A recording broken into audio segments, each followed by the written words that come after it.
was found in the accident investigation and how was that handled? Was the CIA involved or whoever? But it was done intentionally.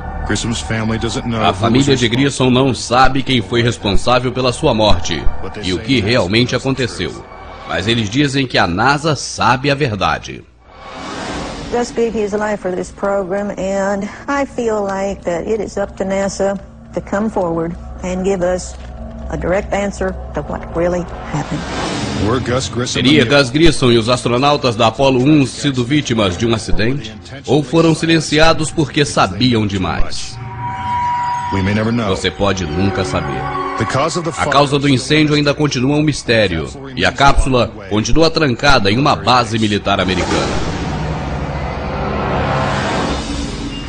Mas Grissom não foi o único crítico da Apollo que teve uma morte suspeita e precoce. Thomas Ronald Byron foi um inspetor de segurança durante a construção da Apollo 1. Depois do incêndio, Byron testemunhou perante o Congresso que o programa Apollo tinha tantos problemas que os Estados Unidos jamais chegariam à Lua. Ele chegou mesmo a dizer que as suas opiniões o transformaria em um alvo humano.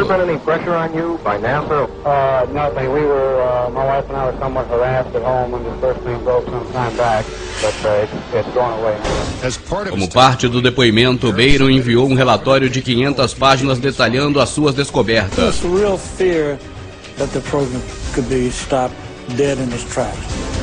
Mas exatamente uma semana após o depoimento, seu carro foi atingido por um trem.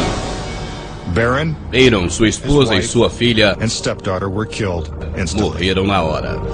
I believe that Thomas Ronald Barron was murdered because he had the truth to tell about the Apollo project. Os relatórios de Byron desapareceram misteriosamente e depois desse dia jamais foram encontrados. Mas o programa Apollo continuou, assim como a tensão das mortes precoces. Entre 1964 e 1967, um total de 10 astronautas morreram em acidentes estranhos. Essas mortes correspondem a surpreendentes 15% da equipe de astronautas da NASA. Keep something that's alive wrapped up and covered over. You've got to eliminate all the people that can talk about it. E chegamos ao último segmento deste vídeo. Já temos praticamente todas as provas, evidências de que o homem não foi à Lua. Mas para fechar, para encerrar esse assunto, neste segmento você vai conhecer uma filmagem que há pouco tempo foi colocada na internet. E deixa eu aqui abrir um parênteses. Olha, o Gutenberg foi o homem que inventou a imprensa. Assim que ele inventou a imprensa, que foi um dos meios de comunicações mais antigos, a elite global pegou para eles. Os donos de jornais são os que participam da elite de cada país e que são subordinados à elite mundial. Depois veio o rádio, a mesma coisa. Só tem emissora de rádio autorizada quem participa do esquema. Essa é a grande verdade. Você sabe disso. Depois do rádio, a televisão. E outros meios de comunicação que foram criados, você sabe que todos ficaram em poder deles. Antigamente tínhamos poucos canais de televisão aqui no Brasil. Hoje temos centenas de canais de televisão. E eu pergunto a você, você conhece algum amigo seu que é dono de algum canal? Você conhece algum vizinho que é dono de algum canal? Está tudo na mão deles.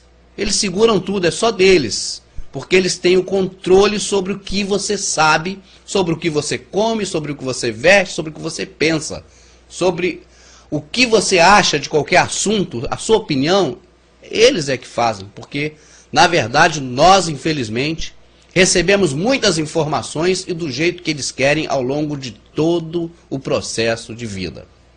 Pois bem, veio a internet. Ainda hoje, eu não sei até quando, mas ainda hoje, a internet é um meio que traz a informação, como os demais veículos deles, mas esse, diferentemente, também leva. E nesse momento nós podemos saber de coisas, né? E nós temos que analisar, porque muita coisa também pode não ter fundo de verdade, né?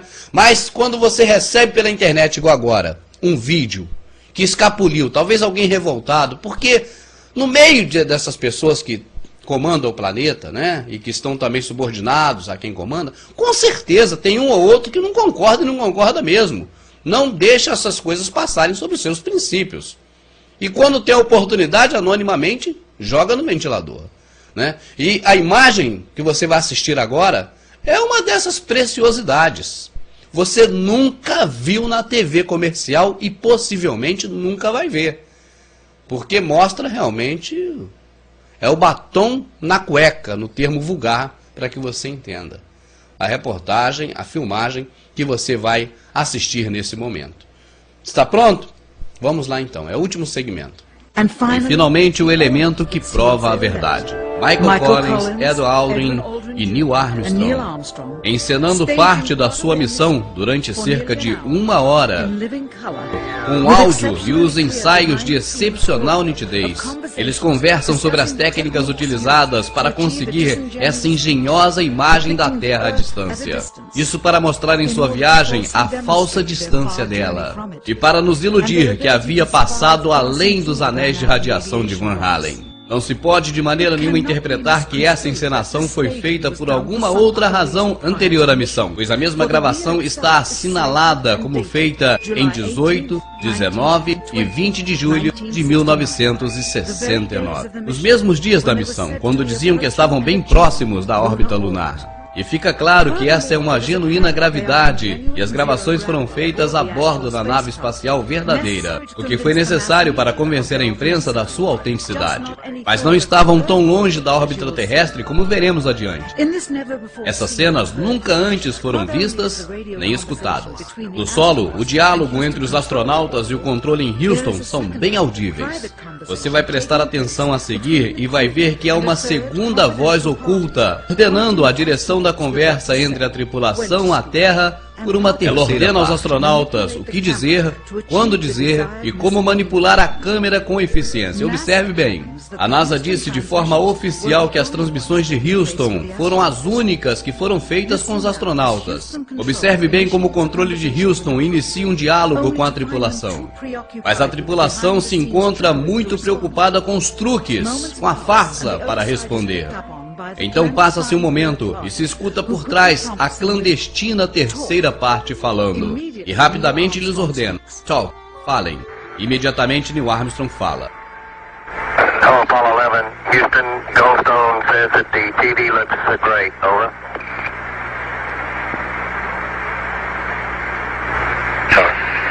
Okay, Roger, we're coming in on Novamente, a ilusão que tratam de criar é a Terra vista distantemente. Isso para demonstrar que estão viajando muito longe dela e que tiveram habilidade para transpor os anéis de radiação de Van Halen. Temos que ter em conta também que apenas 20 segundos desta gravação de 1 hora foram emitidas ao público. E essas conversas no interior da Apollo 11, detalhando a farsa, os astronautas criam que estavam sendo conversados em segredo. Até agora. Neste momento comentam que as transmissões de televisão não eram transmitidas ao vivo.